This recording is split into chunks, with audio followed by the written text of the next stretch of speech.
people coming. All right. Okay, let's start. All right. So thank you very much for joining us today. Yeah, this is more like a monthly meeting. Cindy, you want to say hi to everybody and show your camera? I'm about driving. I'm going outside. Okay. But I can see. Hi. Yeah. Okay. Cool. Yeah. Hello. Hi, Cindy. So well, so I think so today I have a few things I want to run this meeting because we usually have this company sharing, right? But I want to run this meeting a little bit differently. Obviously, we have like all the area shares and everything, and today we have a theme, which is going to be Anton giving us the whole progress that how he met a Chinese couple, like a total Chinese couple. Basically it's like us meeting up, let's say, Saudi Arabia or Pakistan, like totally you don't have any cultural background, but just out of proficiency and out of knowledge of the local, how you can talk to them, engage them, and get them into contracting about 2.5 weeks. And that's number one, this today's theme. And also, I am receiving. I'm more willing to kind of like transfer this. 1 second. Yeah. Second.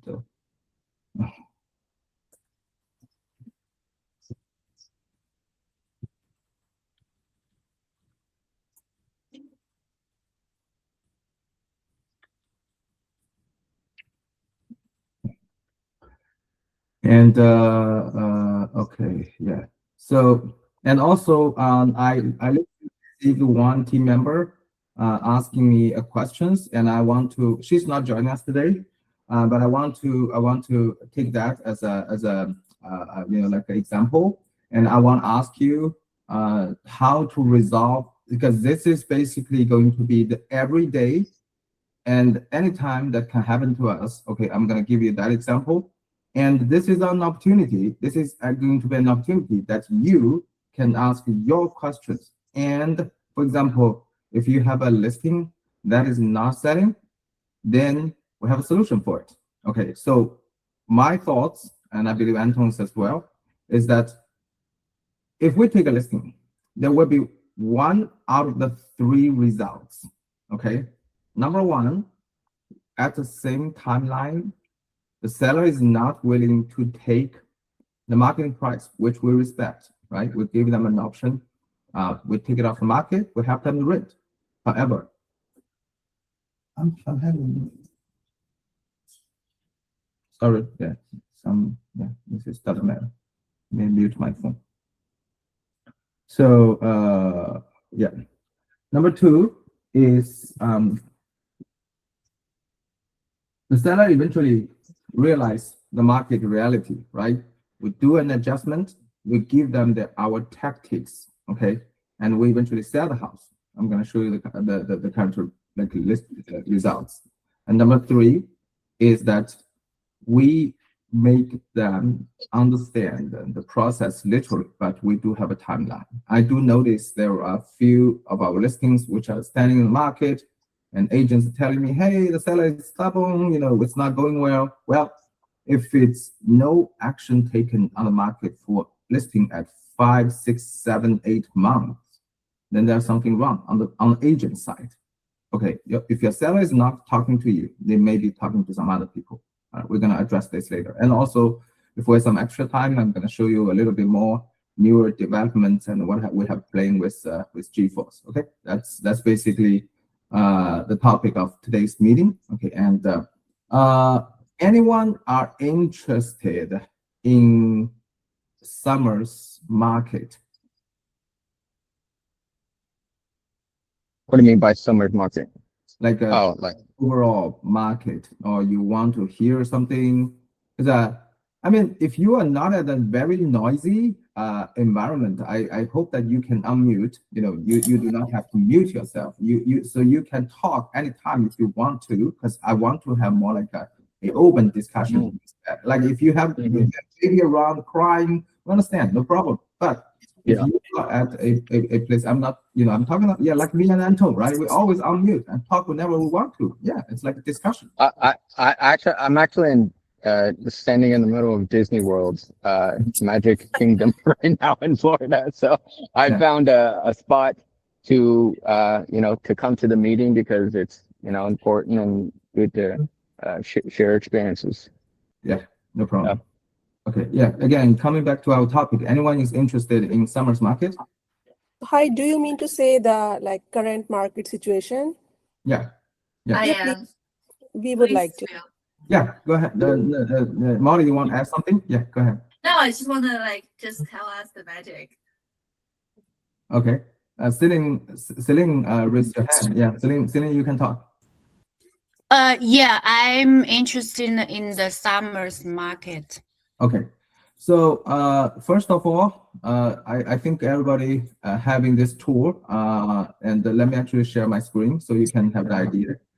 You should there is one thing that whenever people ask you how's the market, we're always starting from what specific market you're talking about, right? So you're always going to be using this, stating that oh, sorry, yeah. This is the slash altos.re. Okay, so this is a specific link for us. No registration, no nothing needed, and this is unbranded, courtesy of Megan. Megan actually got it for us. So so basically, whenever there is, you can see from the everything's made. Actually, the market is actually climbing up, and it's very interesting. In different, I actually did a sample of a few different places. For example, this is Sunnyvale. Sunnyvale is pretty hot, and this is Palo Alto. Okay, I'll give you.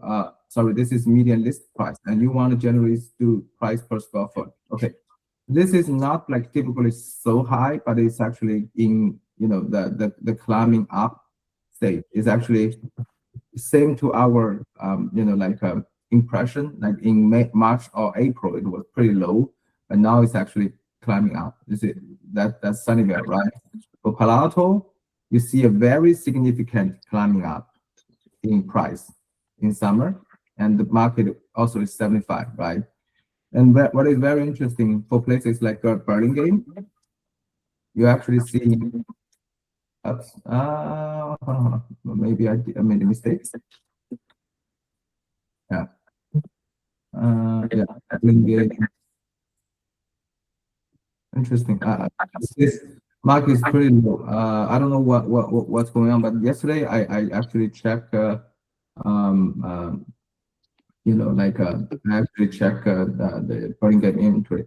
However, if you actually look at places like Berryessa, okay, you're gonna be seeing that it's relatively low. It's only 47, and price is on downgrade. Okay, and also check, for example, Newark. Okay, yeah, you're also gonna be seeing that is also in the middle. Okay, if you actually go ahead and check this, like this is the easiest way of we going to check what I say macro overall districtal market price. This actually gives you the listed price, number of new listings, price per square foot, blah blah blah. We have more 20, in your Real Scout, you have specific weekly and specific regularized to your local community area. Okay, and also we have the other quoted which we submit to you the monthly. Okay, so that being said, in a nutshell, you tell your clients, first of all, let's go in front of the data deck. You can even show this to your clients on your phone, which I highly suggest everybody getting a big phone or an iPad mini. If you think the phone is, I mean, if you're a girl, put iPad mini in your tote, and you can bring up at like any time, right? And you can easily hook up to your Wi-Fi spot and start showing them. So I mean, if you guy, I mean, it's easier if you just like grab a, like a folding phone like me and Anton do, so we can kind of like show, or just a big screen phone, right? So anyhow, when we're showing them the result, the market, okay, we understand from our perspective that we are at a K-shaped economy. We're a K-shaped market. I think we talked about K-shape. Anyone can explain what this means?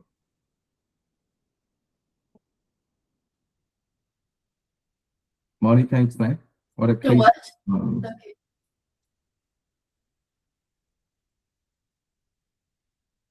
hello, Molly. Yeah. I mean, what's the question? The occasion name? No, the question is what a K-shaped economy or K-shaped market means for us. Oh, the K shape. Yeah. I gave you a few examples, right, regarding the market.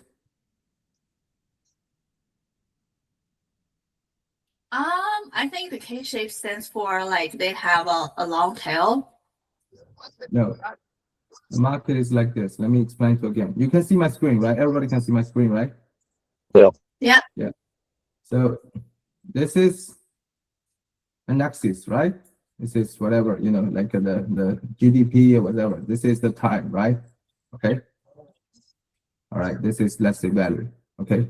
So we are at this kind of, this is a K. Meaning the rich is becoming richer. Los Altos, Palo Alto, and Hillsborough and Burlingame, all these strong cities. Like we talk about, that we talk about this every single day. We give everybody real-time market data and how many offers. Wow, this one go 2 million. We're asking, well, this is crazy. You guys have almost the best ever number in any group or any data that in any real estate company, because you have so many top agents around you to give you this real-time data. Okay, you need to use this and you need to summarize this to show in front of your client that you are so knowledgeable and you are so keen to the market. Okay, so the richer is getting richer and the poor is getting poorer. Look at the trend line, right? So be honest and be upfront to your clients. If they're saying, hey, we're not in a hurry, we want to wait, don't challenge them. There's no way we can challenge them. And this is the fact. Okay. So the fact is that we are on a slip, and the way I handle this is that I will tell them, hey, I'm gonna leave it here. Look at the trend here, right? Like actually, when we are seeking the price, for example, if you buy Newark, right, the price of Newark was actually from 825, like from September or August, 825 slipped all the way to around 725, which is almost 7%, right, in 4 or 5 months, right? And then it stayed here. Then it came up again, right? So again, do you have, when people are telling you that they want to wait, do you have a time that you want to stop waiting and actually look at houses, which we respect, right? So I want to add something, Sean, if I can. yes, go ahead. Yeah. So as Sean mentioned, you definitely should be understanding of this data and so forth. That is, step one here. The other part of it is explaining it to them and also giving them the pros and cons of this. I just had a conversation very similar to what Sean is explaining. I was explaining the data to them. They actually were hesitant, and now they're going to buy. Okay, because there are pros and cons to this. If you look at the K-shaped market and just the surface of it, right? Someone that's mid-tier, middle class, looking at 1.5 or something, 1.3, whatever it is, looking at the surface, this is kind of like something that would be somewhat fearful, right? But I explained to my client, hey, if you know, if you're fully prepared and you're secure, you don't you don't have any concern about employment or anything like this. Yes, it is decreasing right now for that tier. However, if you look at the real estate market, not from a 6 month or 1 year window, if you look at it from a 5 year, 10 year window, their goal was, hey, I'm staying here for 10 plus years. Great. Let's look at it from a 10-point window. It never, ever is linear and constantly going down. It will go up. And that was, in my opinion, likely so, the fact that prompted them to say, yeah, actually, I am secure. I'm not going to follow everyone just because, people are not buying. So understand it and explain the pros and cons to it. That's also very important. Yeah. And look at this. This actually exactly is just what Anton just said. If you actually put it into a 5 year, time span, you're actually going to see if you may are here, right? Yep. But Yep. And then you may be fearing about the drop down here. But even if you bought here in July 2022, and look at today, that's what we're talking about, right? That's what we're talking about. So don't miss this because of this. Okay. So that's exactly what Anton was talking about. Okay. All right. So yeah, so a quick snapshot of the market, and I guess we're open to any questions. But if you want to ask, you unmute and ask anytime. As I said, this is free speech with free discussion. Don't be shy, and we do not have too much time to like everybody is so happy to join me offline, talking, calling us, calling Cindy and calling me. Cindy was telling me that on one day she spoke with agents for over 6 hours. But just speak now so everybody can hear me. Okay. All right. So now let's go to the topics to Anton. Yeah. So Anton, can you give us basically the whole story, and then we can probably ask a few questions and then see how it works. Yeah. So I know that it was from this. What's the street address of the Lancer? 1065 Lancer. 1065 Lancer. Yeah. Okay. So this was a house, like Anton listed and sold, 3 bedroom. 2 bedroom, 1133 square foot.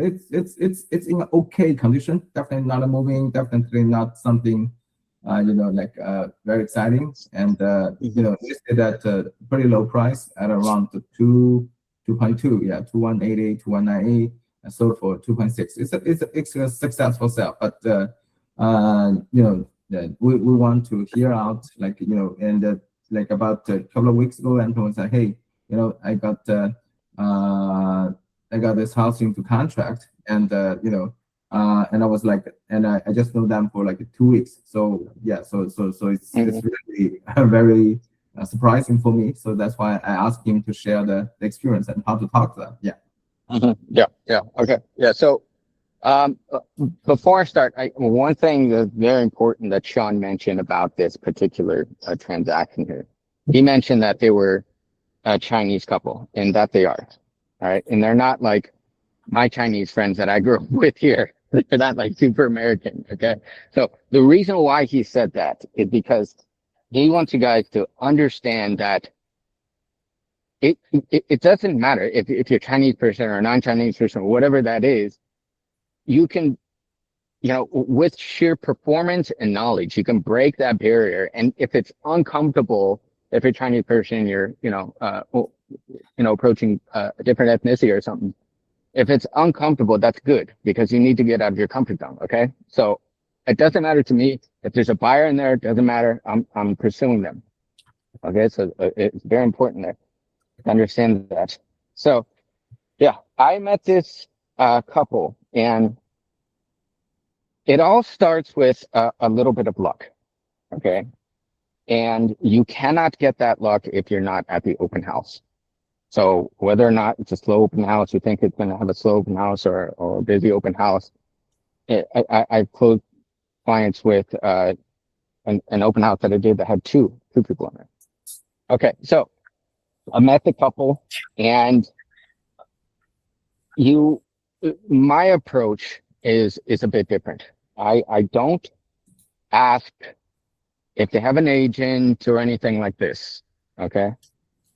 Because I know that I have successfully pulled clients from other agents, specifically in this story as well. This couple was working with multiple agents. They were going to many open houses. They told me, hey, are you the listing agent here? Yes, okay, I'll work with you if I buy this house. Great. Okay. But that still didn't stop me from digging deeper. And the way I do it is just forget the general Q&A. I go right in and I become their agent right there. I don't care what else is happening. If I've identified them that they are hot buyers, and I happen to know their lender, which was good, but identified that they're really, really hot buyers. That's another topic we can do maybe later. But hot buyers ready to go. I knew that that the Lancer Drive was going to surpass their price point. Yeah. So I immediately started feeding them off market listings. And again, as if they were my clients, giving them really brief summarization. The first house that they sent me, I don't know if they would have bought it or not, but I rejected it. I rejected it. They sent it to me. And the reason why I rejected it is not because of the house itself. Okay. It was to build trust. Okay. Okay. It's to build trust. Their expectation of 95% of all real estate agents is this agent is going to sell, right? When I rejected that house, I found some negative aspects of the house. I brought it to their attention and I said, hey, we can find something better. Boom, right there, the trust initiated. The look on their faces were like, almost like, wow, okay. And that, again, that initiated it. Okay. Now, since I identified that they're hot buyers, I was moving very, very fast, despite not having a BRBC. Okay. I knew for a fact that they were talking to multiple agents. So I put the spotlight on myself. I need to perform much better, much faster, much smarter than these other agents to win this buyer. And that's exactly what happened. Right. The moment after that first property, they started, I wasn't even, they started sending me properties as well. Oh, wow. These people really like me. So the very first property, I remember I was really, really busy at a family dinner, but I broke off immediately for 10 minutes. I quickly did an analysis on both pricing. I didn't do a deep dive in the disclosures, but I looked just on structural components and so forth. And within like 5 minutes of them sending me the property, I've done a full assessment and said, yes, this one's good. I've looked at the foundation work and the structural beams within the attic. This is sound. It's not going to be wasting your time. I think we should go take a look at it. Are you guys available tomorrow? Very, very, very fast. And I knew that I was likely outperforming any other agent there that they were talking to. So it only took, actually, they were looking for I know it was an investment property. They're primarily looking for a single family house. Okay. They told me it was investment property. So I actually went out of the way and thought that, hey, since it's an investment property, they want specifically Cupertino schools. Well, why not a duplex? Mm. So I pitched them the duplex. I knew the agent that was there. It was sitting on the market for quite some time. They considered it. We talked about the pros and cons. They didn't need it for the primary house, and they went for it. Mm-hmm. We submitted the offer. We submitted the offer. It got rejected, by the way. Okay. And so their initial price point was 1.7. Okay, that was a hard stop of 1.7. Right. Mhm. And they want good schools. What's that? They want good schools. Yes, 1.7 good schools. Okay, so Yeah. they actually the property that's closing, I think tomorrow was today. No, Wednesday. They bought it for 1.85. Okay, how did we break the barrier there? Which is this one? McKinley. Yeah. Mhm. So we're in contract. We're closing for 1.85. How do you get someone to, go from 1.7 to 1.85, right? 150K over. Mhm. Sometimes I do this, sometimes I don't. I knew that we were in the home stretch here. They wanted this property. We were inches away here. And I told them, since we are a team, you are going up in price. They weren't going to go to like 1.85 and pay some of my commission as well. So I did decrease a little bit, and actually I proposed it. But the only reason why I proposed it because I knew I could make it happen. And I had only spent literally no more than probably no more than 5 hours of my work. Mhm. So my thought is less than 5 hours of my work, I decreased a little bit. And that's how I got them to increase their price, because I said, look, we're a team. Okay. If you increase a little bit to make this deal happen, I'm your teammate.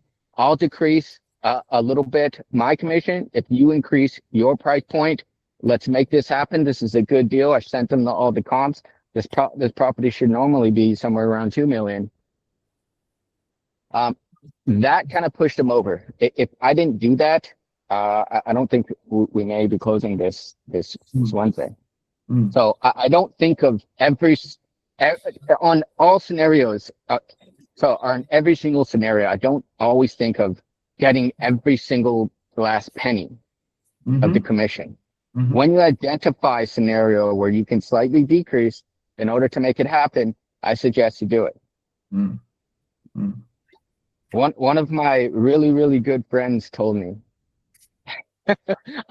So the commission check, I think it's like, I don't know, maybe like 33,000 or something. Anyways, and less than 6 hours of my work.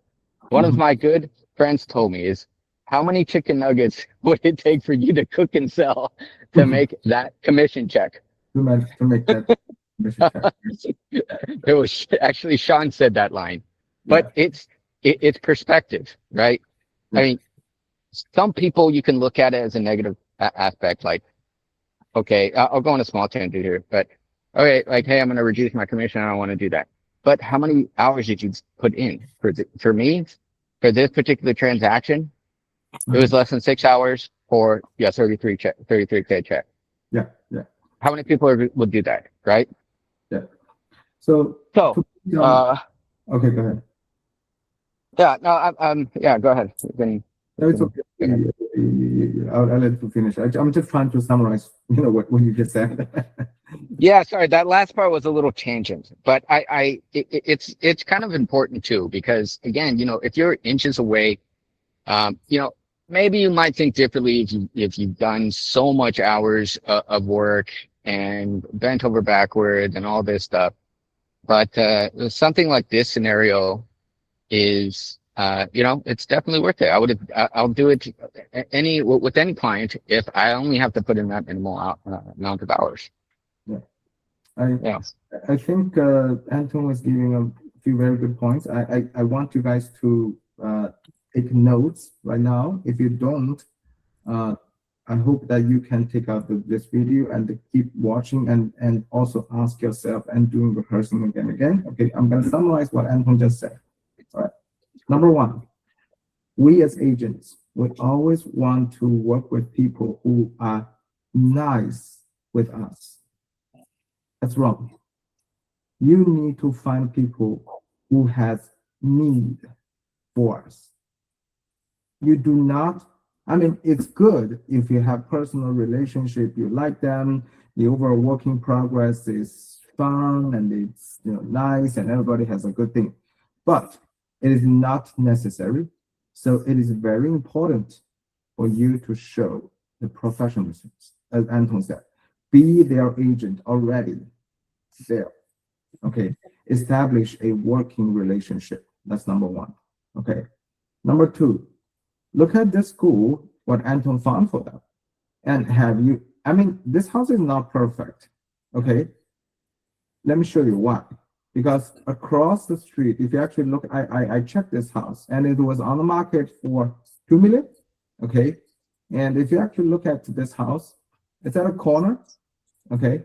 And across the street, you can directly see the car dealer and the wall.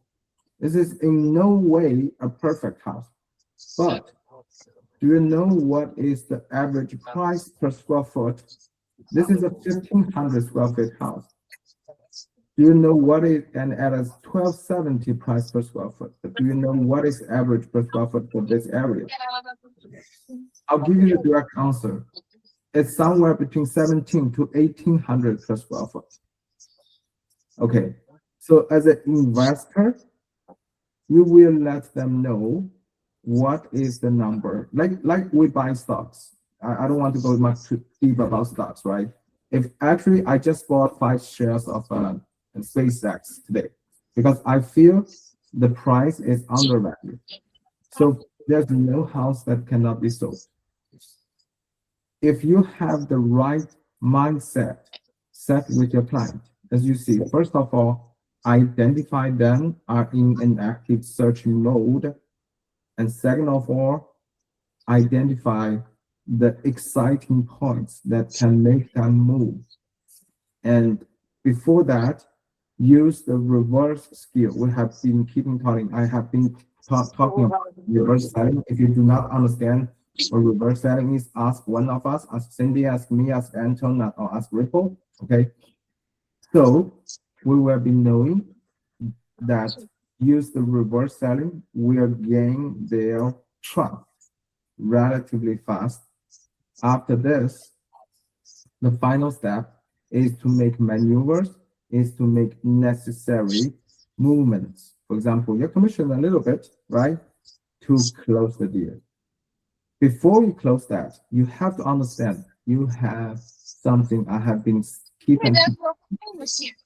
It's called ZOPA, Z-O-P-A, Zone of Possible Agreement. The greatest job of Anton is not to give away, let's say 0.5%, 0.3% of his commission, but to be able to negotiate the price down from almost 2 million to 1.85. That is the greatest job.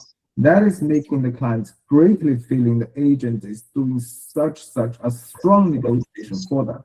I was very surprised as we don't see. I was like, Anton, when Anton was sharing this to me, I was like, yeah, this house is on market for 70 days, no one's buying. Let's see how many days. I think it was on market for May 31st, right? And June 14, they changed the price, changed the strategy to like very deep. June 16, they immediately changed the back, they kind of regret, and then they waited another 20 days. So total about,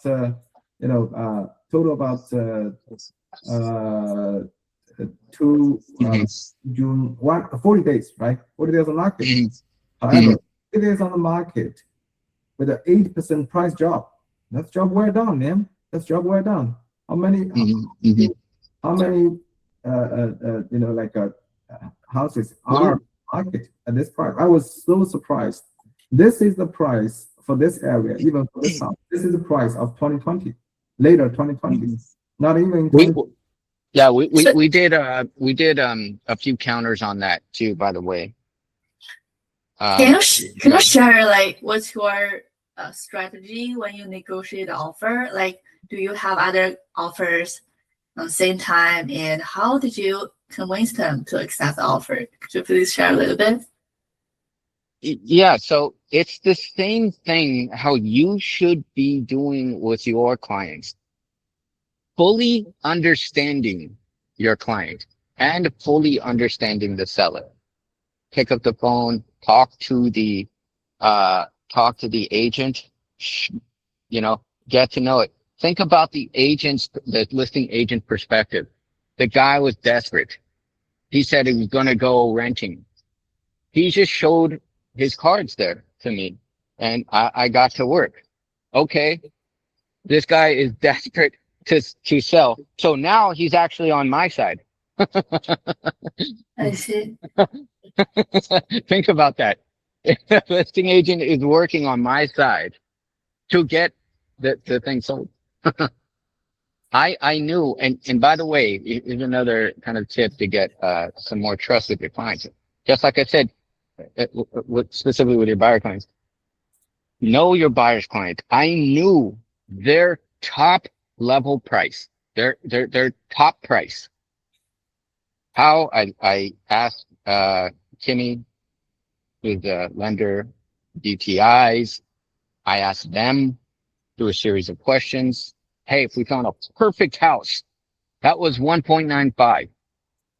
No, we can't do it. That is our, I knew they're very matched. So when the seller countered to us it was 1.9, I went back to, I verbally declined it, but I told them I'd still have to check with my clients. But I went back to my clients and I told them I verbally declined it because we don't want that price. Okay. I was pretty sure that I was going to be able to get this down a little further. Okay. Now I use the word, when I'm talking to my client, I use the word we as like a team. I'm part of you now. Right. So, yeah, that is kind of, how I got there. Understood the seller, back to your question, understood the seller, what his bottom line was, how desperate he was. And that's how we drove it down. I mean, think about how many, listing agents out there right now have a listing out there for, 3 months, something like this. They are desperate. Yeah, right. So yeah, that's how I got it. Yeah. So again, for every time sharing, we give you a highly summarized thing. It is always very hard for you to digest, like right here, right?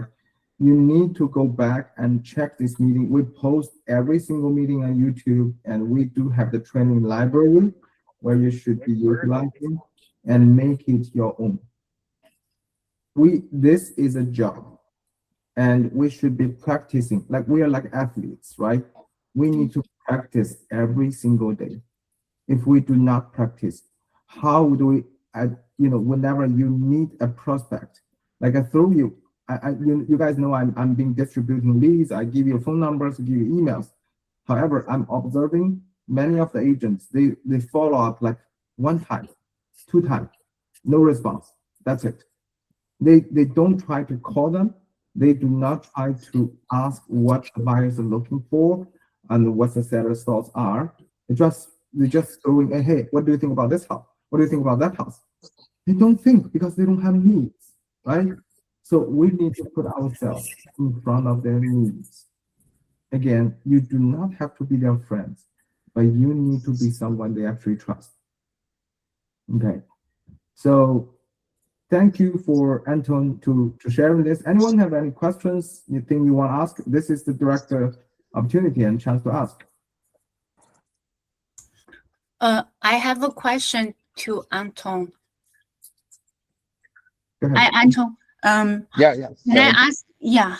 On the open house, how can you tell which buyers are hot leads or cold or warm? Like a So, right away. yeah, I think I'll try to summarize that, but I have quite a few tools. I call them my tools that I use to hack into their minds of the client. But the top level is just a series of questions of being their agent right there, right? And it's beyond, hey, are you pre-approved? Blah blah blah blah. It's you can ask those general questions, which are good, right? How long have you been shopping for? Which neighborhood? Oh, have you put in any offers? By the way, if they put in an offer 1 week ago, you already know they have an agent, so you don't ask that question, but you still try to get them. Anyways, a series of questions on how serious they are. It's just, like finding out if they're really dialed in on their criteria, right? That's another sign that, hey, these might likely be really hot buyers. You ask them, hey, what are you looking for? And 3 bed, 2 bath, maybe this area, maybe that area. They're not buying within the next few weeks, right?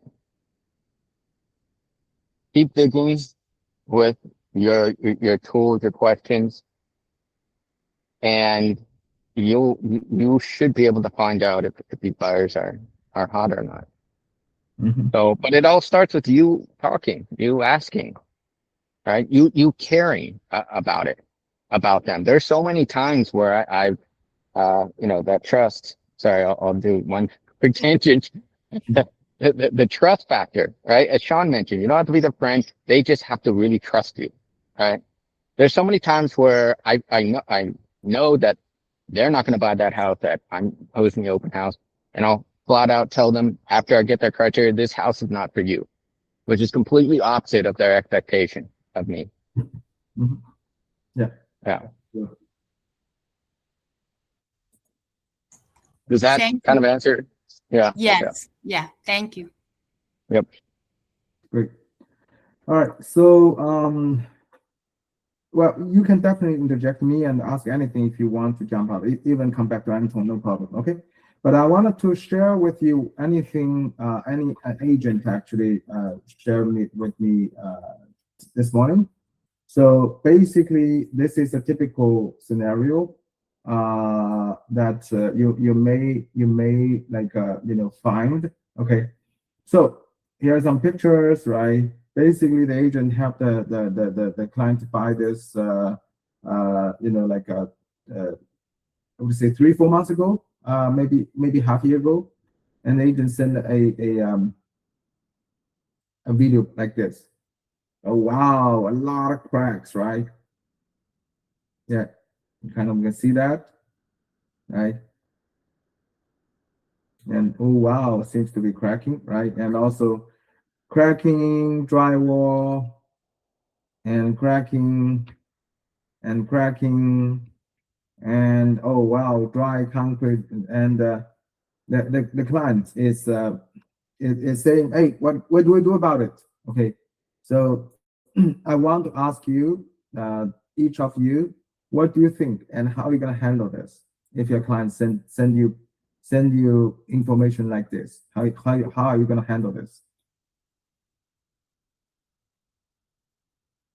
I'm gonna try to call out agents whose relatively higher experiences.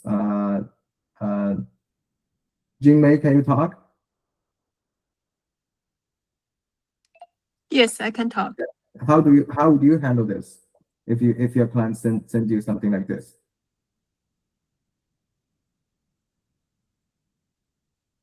I use my phone to join the meeting. So, you mean there are lots of cracks on the stucco Yeah. area?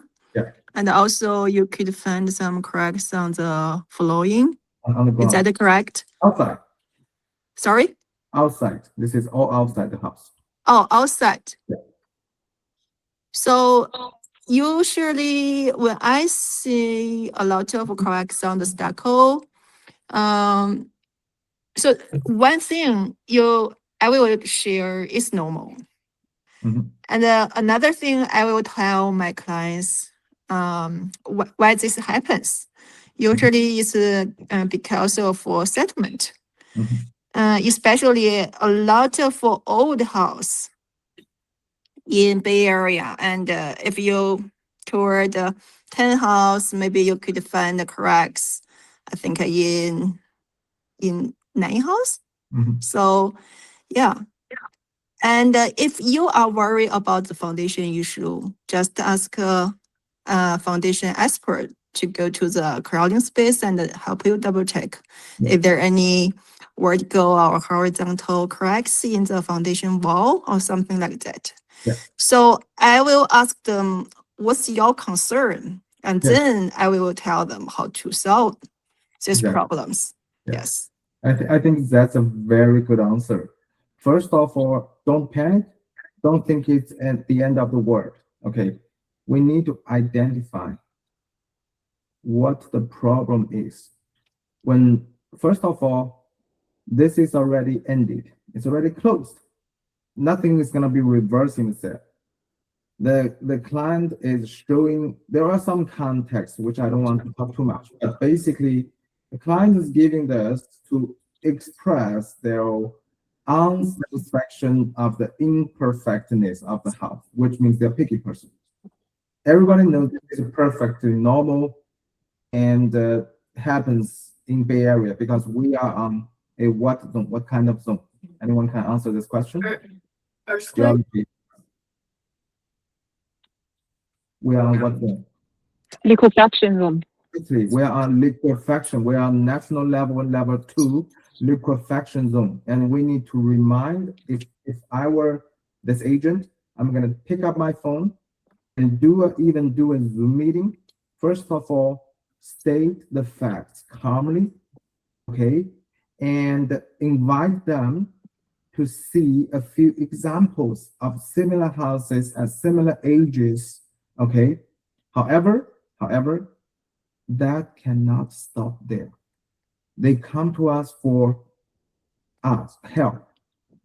The biggest mistake that agents generally make is that they want to use some words to make it. No way, you cannot. You need to spend money. This is where you need to spend money. Okay. What I would do, first of all, have a Zoom meeting, pick up samples, explain the knowledge, but at the end of this conversation, would offer one of the two things. Mr. Buyer, I understand that you are somewhat not satisfied with the situation. Number one, I believe most, if not all, of this actually already happened before we purchased the home, because all this level of cracks does not seem to be happening in 3 or 4 months. Maybe we did not for thorough, which is part of my responsibility. Although this is not totally affecting the results of the living condition, right? I'm happy to give you the peace of mind. So I'm going to give you one of the two choices. I'm going to either pay for a thorough foundation inspection, which we have seen during the purchase progress, but I will do a separate one to make you feel to have the peace of mind. Or I can have my handyman come over and do a touch up for this area. And what you should do in the long run, you should always monitor the movement of ground and see if it keeps settling. If it is, then we will probably using some more, intensive patch up method. For example, epoxy or even redo pressure of the concrete, right? So this way, again, you spend about, I would say $1,000. I mean, you earned like 30K from this transaction, right? Spend 3% to make them feel you are highly responsible You do not want to run away from the problem, and you are doing the best to make them happy. Okay. Hey, Sean, in this situation, the buyer sent the picture before offering or at closing, like during closing. What's the stage? 4 months after closing. 2 months after closing. Oh, okay. 4 months after closing. I see. Okay. So that being said, okay, be sympathetic, be with them.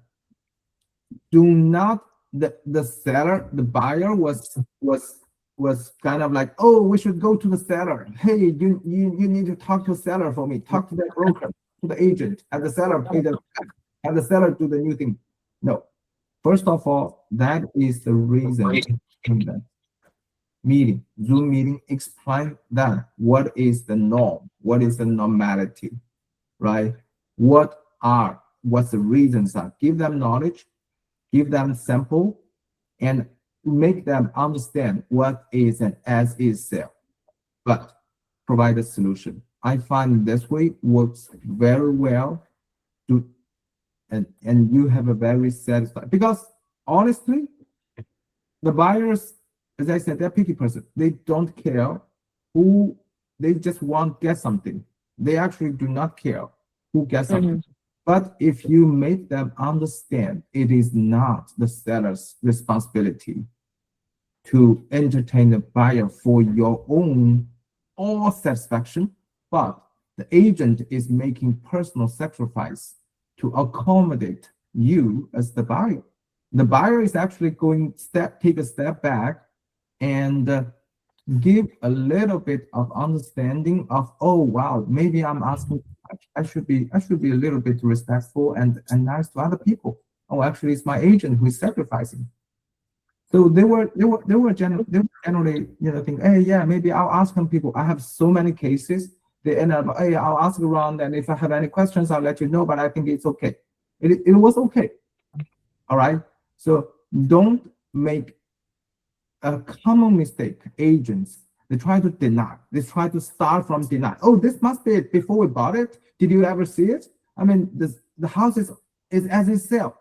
This is actually immediately pushing your buyer into the enemy position of yours and starting a war. We have seen so many times that this kind of war starts.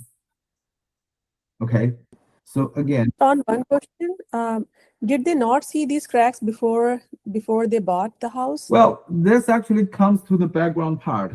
After the buying of this house, the seller sold their house with this agent, okay, with us, and it's already sold. And there was a little bit of leaking for I think it was for the dishwasher, or sorry, washer. There was a leaking. Well, the seller was telling the agent, and the agent was like, oh, the agent asked me. I said, anything we should disclose to them, and the agent told the seller that, oh, we should disclose. And the seller actually immediately bounced back with these examples, like, oh, you know what? We bought a house, and this house has so many problems. So this is the background, which I don't want to talk too much, but I would have to say they must have this kind of crack. It's not like 1 or 2 days; it's in years. So this must be here, but it's the same thing. I mean, come on, it's outside. It's on. I mean, look at your own garage, right? How many of your garage does not have any cracks like this? Right? So it's always the same situation. It's just that if you make a case for it or not, you know what I mean?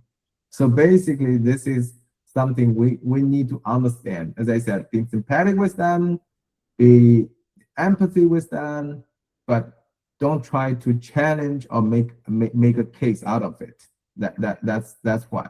Actually, what Jingmei shared is absolutely right.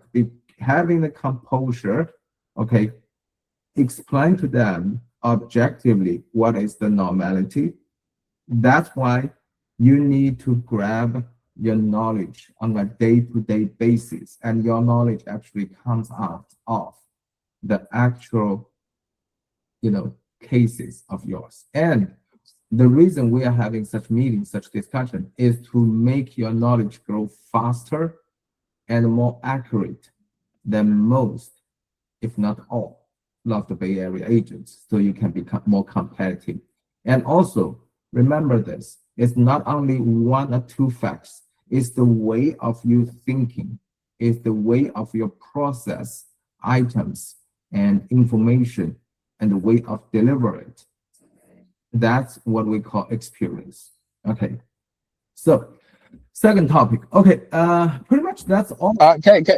Sorry. Let me add like one more thing to that. Okay. Maybe you guys. People, I So- see we always have one more thing to add, huh?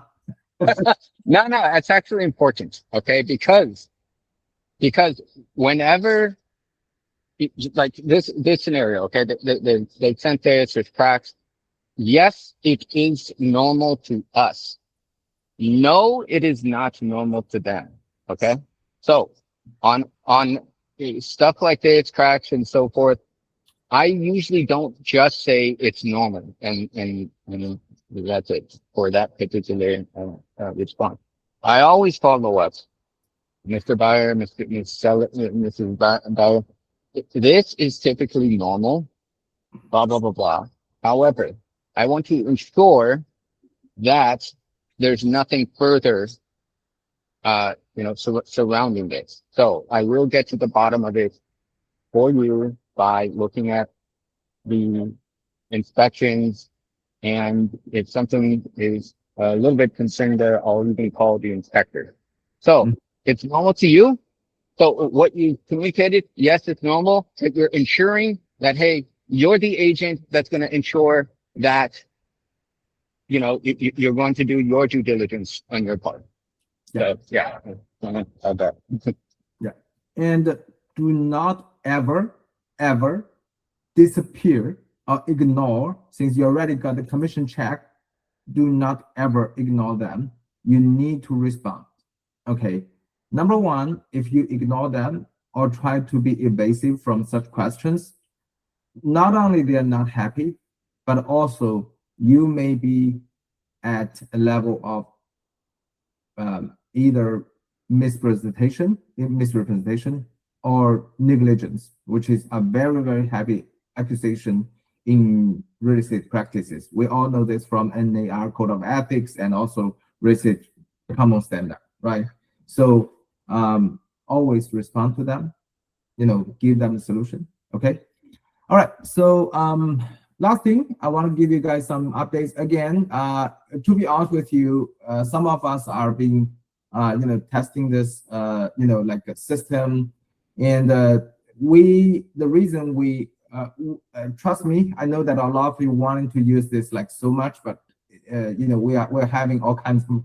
Last night we also had all kinds of bugs, and quite a few is helping us. I mean, for now, Jocelyn is working very, very actively with me in terms of testing and doing all the things around it. Okay. So, but again, some of you may be relatively new to this system. I'm going to run you quickly what this is, right? So this is the overall common, interface of GForce, okay? And so basically what you can do is that you can start from like searching a neighborhood, okay? And now we support multiple, and this is much better because Zillow does not support this, and Refing only support up to 5, but we can support unlimited, okay? So yeah, so basically you can do like for example, you have a client who is looking for this area, but they don't want downtown, right? They don't want to east, they want to 95133, and they want to Willow Glen. Sorry, we cannot do Willow Glen. We can only do city and the zip code right now. So yeah, let's say we do Santa Clara, right? Yeah. So we want to do no, this is like Santa Clara County. No, actually, hold on one second. Yeah. Sometimes you're gonna give them a little bit time. Yeah. So you need to city Santa Clara. Yes. See, we found another bug. So you misunderstood Santa Clara City and Santa Clara County. Yeah. That's why we sorry for that. But anyhow, yeah. Okay, we found another bug. Okay. Actually, I'm going to talk to the engineer right now. Yeah. Santa Clara City.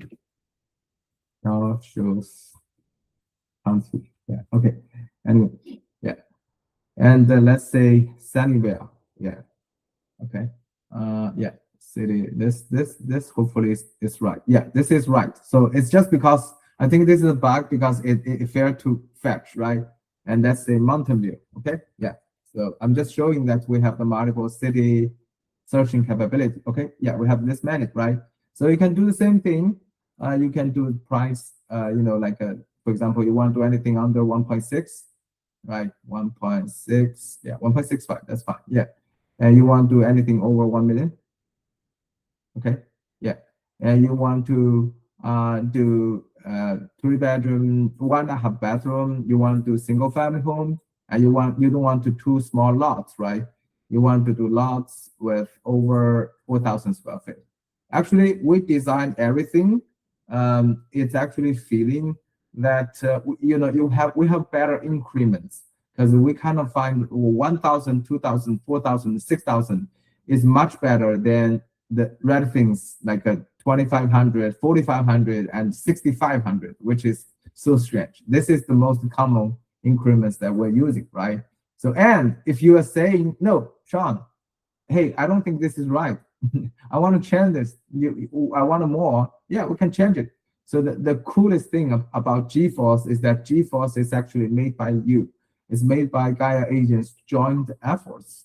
Everything you see today is basically from our agents' needs. I'm going to show you one by one. Okay. All right. So let's see. We have this many, right? So we want to look at 1, 2, 3, 4. See, when I'm clicking the picture, I'm already selecting this, right? Oh, by the way, if you do this, you can click save. Okay. So this is gonna do like a Monday search. Okay. Yeah. So South Bay, right? So you can do you can also select a client. Like for example, I select this test account. Okay. I'll just click save. Okay. And later on, you can always opening this from your dashboard, and you should be able to find what we call saved searches. Jocelyn, where do we find the saved searches? I don't know. I haven't tried this feature. Right here, see? Oh, right here. Oh. Yeah, save the features. See? Yeah, if you see, you almost like immediately put this up, right? And yeah, so okay, so let's go back. Let's not reset. Okay, I'm gonna go back to this. Okay, yeah. So I'm gonna look at one San Jose Sunnyvale. Let's do 5. Okay, yeah, six homes. Okay, so these are the homes I selected, and you're gonna be able to see in this tab, favorites. You're gonna see these homes. Okay, so you can name it. Okay, like for example, share listing. Okay. And you can select one of the clients, right? You can do save the plan, okay? Once it's saved, okay, your clients, you can click this share, okay? So once this is your own site, right? But once you share this, I'm gonna send this to the main group, okay? So you guys can click this and you say copy link, okay? You can send this to your clients directly, okay? What is so cool is that they don't need to register address. They don't need to register account, because trust me, the reason Compass One failed is that they require the agent to the clients to register an account. Who wants to register an account for your real estate agent? No one, right? So that is why whenever they see this, okay, they are going to see, oh wow, let me see this, and it's gonna be opening up. Yeah, this is okay. So yeah, let me give a thumbs up, right? Okay, I like this one. I like this one. I like this one as well. Oh, this is a little bit. Yeah. Oh, this is like an iColor style. I don't like this. I hate this, right? Thumbs down, right? And yeah, same thing. I don't want to see this one. Okay. So this one, see, they immediately only see the plans that you put them. Okay, and then they click approve plan. That means, okay, I'm gonna wanting to see this, right? So, okay, it says plan approved, waiting for your agent to generate the route, right? So you come to your dashboard, okay, where is, let me see, yeah, maybe I just put a little bit too much. Okay, so yeah, so this is the thing, see, it's already done. I didn't even refresh this page. You know who your clients like and they don't like, and they sometimes they say pass, right? They don't like it, okay. And yeah, so and this one they actually made a comment on this pass, okay. So you know, all right, so this is the approved plan, and then you can kind of like see this already. You have a route here, right?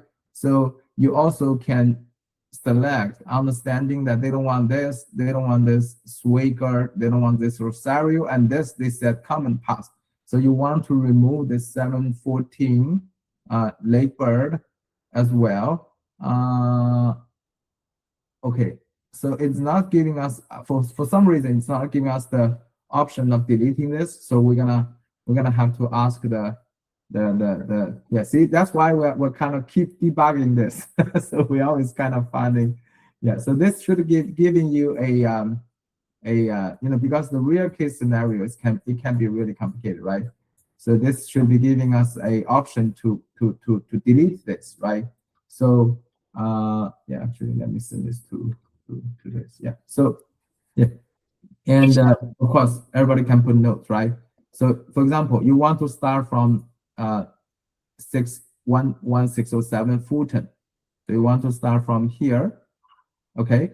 And then you click optimize it. See, 1, 2, 3, 4, 5, 6. One click, all routes are already done. And you can click save route, or you can just open up directly in Google Maps. For example, now, like we know clients do not want to see the 714 Lakebird. We click it, we close it, and we copy link, and we send this to, that's it. You already have a towing route, right? So this is the route planning part of the GeForce can do right now, okay? And obviously, as an agent, if you're logged in, this makes your job like extremely easy. One click, you can save, and each one click, right? You do see, we're actually optimizing the UI. We're gonna make the picture actually smaller and make the agent comments and showing directions easier to go. We're gonna move down and write an offer section and so forth, right? So we're going to be able to see agents' comments directly, and we are going to be able to see the showing instructions directly. And we also have one button click for disclosures if they do have here, okay? And see, one click, you're already getting the disclosures. That's it. So basically, think about if you are still using MLS, if you're still using ML listings or wrapping, think about how many platforms you need to jump in between back and forth. You need to collect this, use a notepad, copy, paste, send each of the listings and discussion with clients. And oh, this one, I don't like it. And then you have to remember, go back to our notepad and add in the listing. It's so much time consuming, right? But this way, poof, everything is on one platform. You send a link to them. They are like playing a game, right? Click to see it. Oh, thumbs up, thumbs down. So easy, right? And also, like for example, if some houses, right, like if you do not have this one also have a this one also have a like that, you know, yeah. For example, this one also have a, okay. So this all houses have a disclosure. Okay. For example, this one, right? Disclosure says contact the listing agent to request disclosure documents, right? It says call listing agent disclosure packet, right? So you click one, you see two agents, okay? You click this one, clearly his phone number, one click. If it's on your phone, this is going to be even easier. You can call him. I mean, if you can also call him on the you know, Mac, or iPad, whatsoever, right? Or Android. I don't know what kind of app you have on Android, but basically you can, if you're on phone, you can call them right now and text right now from here. You don't even have, think about your old like working plan is to go to the MLS, find it, and long press and move your little finger, try to copy the phone number, try to open your phone app, dial one number, paste the phone number, and try to dial it or try to text, right? Everything here. This is actually proposed by Cindy. She wants to making the communication so easier. So that's we develop it. Not only the listing agent, but also the co-listing agent. See?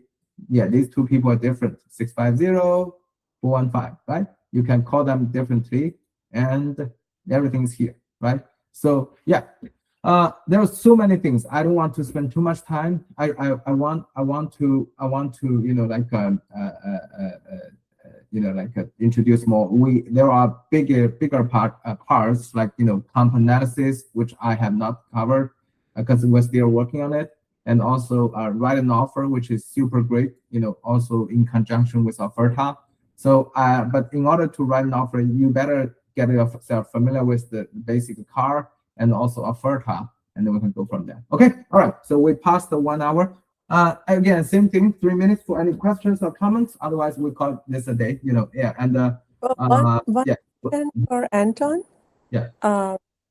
So he said that, even if the buyer, they come in the open house and they have an agent, he still follows up with them, right? So I just wanted to find out what's the style of follow-up with someone who already has an agent?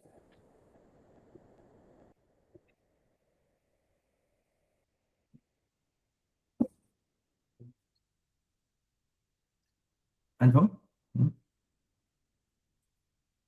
Hello? I think Anton seems to be dropped. Sorry. Maybe you can answer.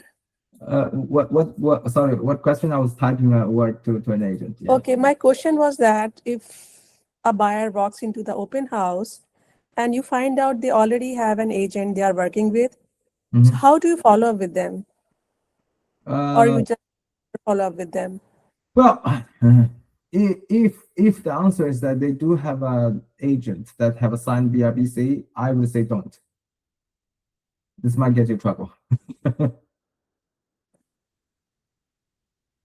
Okay, I thought that Anton said that he still follows up with them, something like that. Maybe you can. I think the reason is that those buyers will not have a committed, like BRBC or something. Yeah, that part detail. I think you can call Anton directly and maybe have a separate discussion with them. We are very careful about compliance and everything. So I don't want to tell you that you should be following up. Yeah, because the problem is that whenever I have hosted any open houses, 99% of the clients, they have agents. Okay, that means you have not been to enough open houses. For me, it's like 60% have agents. So okay. Okay, so just come to more open houses. All right. Okay. Yeah. I have a quick sure. Yeah, about the Altos report that Sean showed earlier. Do we have an account for that? No, you don't need an account. You just need to remember this. I actually made it very simple for all agents. tinyurl.com/AltosRE. But do not pass this to any other. I mean, you can, but better not, right? Because this is kind of like a currency link. That means they could close it anytime. So yeah. So you don't have to exact remember each of these, but just basically starting from tinyurl.com/AltosRE. Yeah. Okay. So actually, I'm going to post this in the group as well, so everybody can see this. Yeah, I want to equip you guys with data. Without data, my previous boss keeps saying without data, you're just another person mumbling opinions. Everybody can give you opinion, right? You're not backed up. Okay. All right. Any questions? We got wow. I'm glad that today we have questions. So we got one last question. We're good. All right. Okay. If you can share something about follow-up, because I'm not really very excellent at follow-up. Mhm. Okay. So the problem is, let's do this. Let's do a clinic. Okay. Send any follow-up questions and at the brokers. You can add me, Cindy, or Anton, at us, and say, hey, this is a question. That's do I plan actually later on have a live clinic. For this monthly meeting and the area share, we're gonna have recordings. But for clinics, for instant workshops, or for disclosure sharing opportunities for sharing, we never ever record. Remember this. You need to grab the opportunity to participate. We never ever record those. Okay. So if you have questions, first of all, try in describe your needs clearly.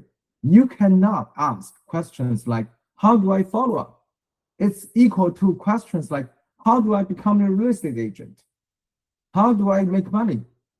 No, you need to specify your questions. Okay, you need to have the scenario. This is the script I'm using. Is there anything I can change from the current script? Coach, please coach me, right? And am I anything wrong from there? So that we can give you clear answers for clear questions. This is going to be run and discussed in our clinics. Once we have 4 or 5 questions like that, for example, the house cracking thing I just mentioned, right? So we can actually give you the idea of how we handle this in the real world. Okay, so you think about your question and make a more clear list of questions of the things you want to seek for, then we answer it. How about that, Maria?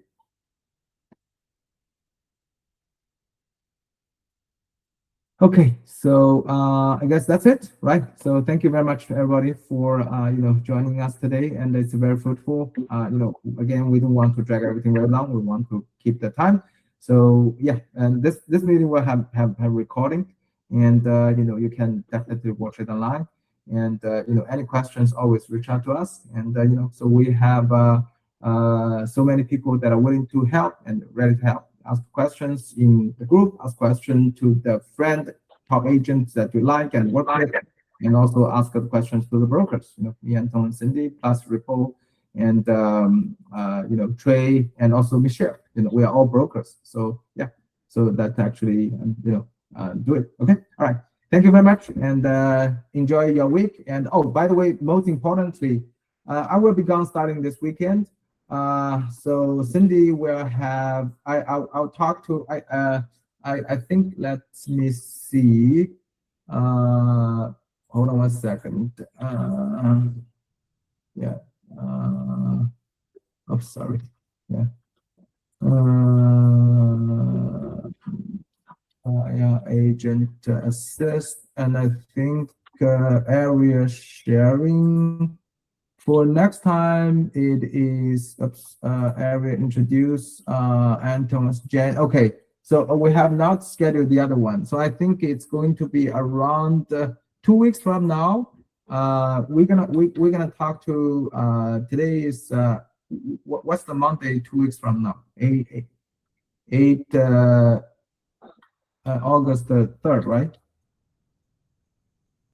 Let's see. Oh yeah, August 3rd. That's right. Yeah, August 3rd, right here. Yes. Okay, cool. Yeah. So in August 3rd, we're gonna have another. I won't be here, but Cindy is actually gonna be sending everybody the information and like the meeting and which area we're gonna be discussing. And Cindy is gonna be running the meeting. So same thing, answering all the questions as you see, and we're gonna keep continuing. Okay. Yeah. So yeah, and almost happy to see you guys so committed, showing up, and yeah, let's just keep it going. Okay, keep Gaia go. Thank you. All right. Bye bye. Thank you, Sean. Bye.